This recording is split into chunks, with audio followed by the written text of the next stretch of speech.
This is a series of 100 films about Japanese foods that I've eaten, and this is a film about the abundance of carbohydrates in Japan.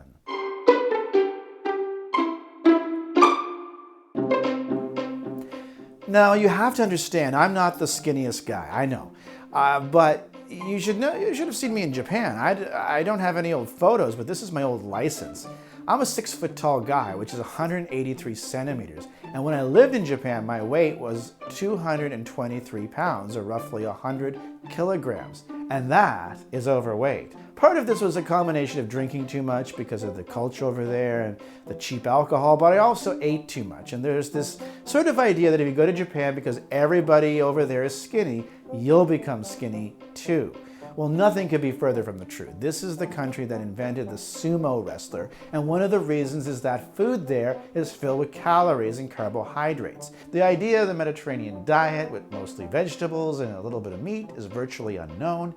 And for most Japanese people, if they are skinny, it's because they don't eat as much as we do in the US or Canada. You'll notice two things in Japan. One, jogging never took off. So nobody exercises except for the very few people jogging around the Imperial Palace. And number two, the other thing that never took off was the Atkins Diet. You know, the diet where you only eat fatty meat and vegetables. When I was there was talk about a cabbage diet where if you eat a bunch of cabbage in the morning and for lunch, you can eat whatever you want for the rest of the day. O naka ga ippai. Some of the skinniest Japanese girls I knew still down beer after beer every day at the yakitori, and where the only side dish you get is salted fresh cabbage. In truth, what took me back down to around 180 pounds was a cabbage soup diet, but that was a different time when I wasn't so busy. O naka ga ippai. So what about the carbohydrates? In Japan, white rice is with everything. Brown rice does exist, but nobody seems to eat it, and I didn't know anybody who ate it, and I never saw it. But what I did see was the rice burger. Yes, this is a hamburger patty, but instead of a bun, they have 2 round patties of rice. It's also sold frozen from the 7-Eleven in Japan to be microwaved at your convenience. Then there is the Yakisoba Bun at Bakeries. This is a delicacy which vaguely resembles a hot dog bun filled with ramen noodles that have been flavored with a mixture of Worcester sauce and sugar with a little bit of pickled ginger on top. Again, we do eat garlic bread with spaghetti, don't we? Right? That's a carbometric explosion right there. You don't truly love ramen in my books until you show up in front of me for lunch eating ramen in a hot dog bun. Then there is the croquette, a Dutch invention. I went to the Netherlands and almost got run over by a bicycle, followed by everybody walking next to me whistling the same song. I have no idea why or what they were singing. But one of the things I loved in Amsterdam was the automat. You put money in, and there's a wall of drawers with clear plastic like slots, and then you open the slot and pull out a croquette, which is a deep-fried stick, like a breadstick, except there's this stuff inside, and it's amazing. Nobody knows what it is, but that's not important because it tastes good, and especially after you've been to one of the coffee shops in Amsterdam.